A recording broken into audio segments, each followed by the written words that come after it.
Don Pablo Domínguez, por favor. Me temo que mi uniforme me delata y que quizá no les voy a decir nada que les vaya a sorprender, pero como de escandalizar se trata, diré que me encuentro absolutamente de acuerdo con los argumentos del equipo A, porque hay un tema que es común a nosotros, es que nos importa el tema de Dios. No es ninguna broma.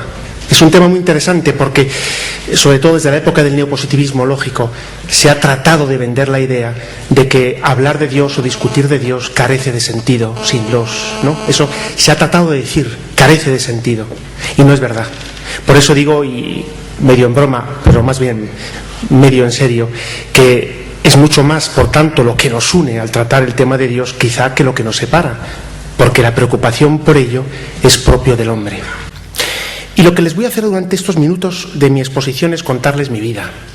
Sí, es que no tiene uno otra ocasión de tanta gente delante para contar la vida de uno, por tanto, lo hago. A mí me ha gustado siempre mucho la literatura, la filosofía, la ciencia, y yo quería entresacar como 3 puntos de luz que a mí siempre, de los muchos que a lo largo de mi vida, en mis estudios, en mis lecturas, me han chocado, me han llamado la atención, me han cuestionado hondamente la cuestión sobre Dios. Uno fue la lectura de alguien al cual siempre me sorprende, que es Sartre, ateo, no se pone en duda ninguna. Y Sartre, en su libro El existencialismo es un humanismo, tiene la expresión tan fuerte y tan viva de decir: es muy incómodo que Dios no exista. Es importante. Es decir, es importante la nobleza de decir, el problema que existe ante la no existencia de Dios es muy fuerte. Lo cual, bajo mi punto de vista, es un contraejemplo. Es decir, oye, ¿no será por tanto un indicio de que debe existir? Segundo, Unamuno, la oración del ateo, ¿no? O Dios, o tú, en Dios en quien no creo, ¿no? Pero habla con él. Es como una especie de desgarrón interior, la creencia, la conciencia de que no existe por algún motivo y sin embargo tiene que existir. Es decir, si no, parece que todo esto se apaga en exceso. Tercero, muchos autores de ciencia. He querido traer a propósito 3 autores no creyentes: Sartre, Unamuno, Stefan Gould, un científico muy interesante. Él se declara agnóstico, pero él dice que la coherencia del sistema científico que aporta la concepción creyente del mundo es de una enorme coherencia, es decir, es intachable en su consistencia. Y por eso elabora una teoría de que los discursos de religioso, creyente y científico no se pueden nunca contraponer.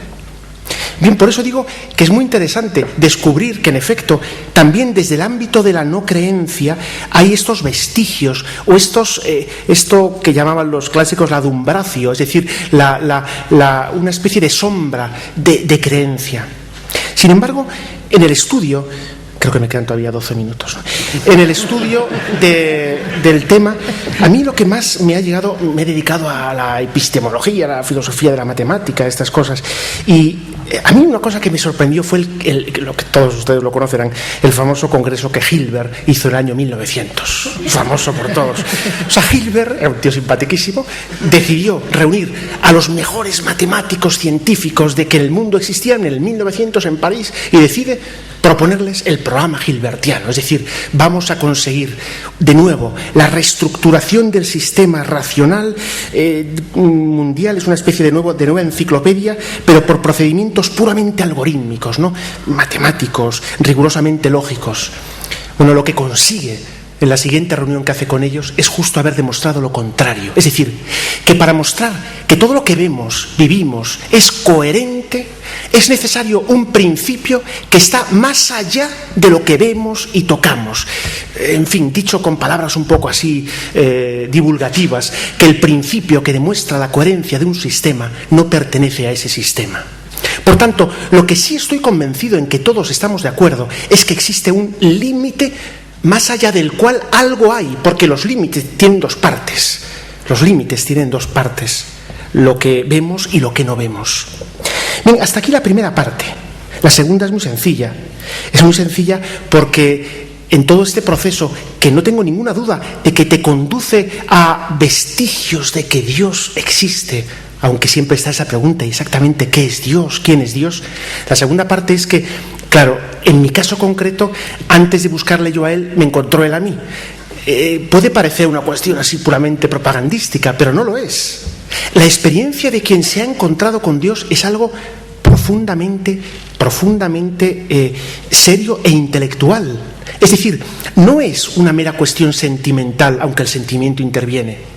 Lo que pasa es que la armonía que existe entre lo que creo, y acabo, y lo que he recibido por la fe, es admirable. Es decir, la sintonía es tan admirable que ante estas cuestiones de Sartre, de Unamuno, de Gould, veo que efectivamente la respuesta de la fe, del Dios que me ha hablado, es fundamental, se acopla perfectamente.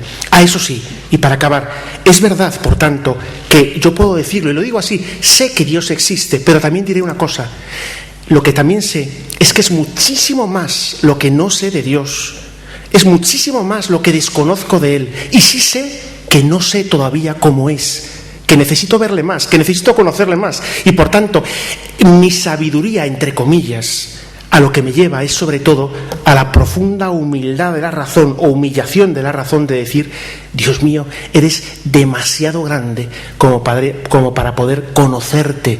Lo que pasa es que tú te has dado a conocer. Nada, muchas gracias.